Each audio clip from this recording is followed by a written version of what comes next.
Hello guys, আসসালামু আলাইকুম। আশা করি আপনারা সবাই ভালো আছেন।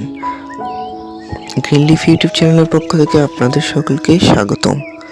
আজকে আমরা জানব বৈশাখ অর্থাৎ মধ্য এপ্রিল থেকে মধ্য মে এই মাসে আমরা কোন কোন সবজি চাষ করতে পারি।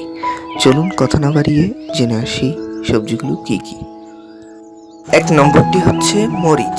এই সময় আপনারা মরিচের বীজ বপন করতে পারেন। 2 বেগুন, এ সময় বেগুনের ফলন অনেক ভালো হয়। 3 টমেটো।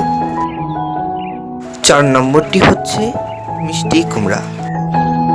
5 চাল কুমড়া। 6 ঢেঁড়স, এই সময় ঢেঁড়স চাষ করলে ভালো ফলন পাওয়া যায়, কারণ এই সময় ঢেঁড়স গাছের রোগবালাই কম হয়। 7 ধুন্দুল। 8 ঝিঙা। 9 চিচিঙ্গা। 10 শসা।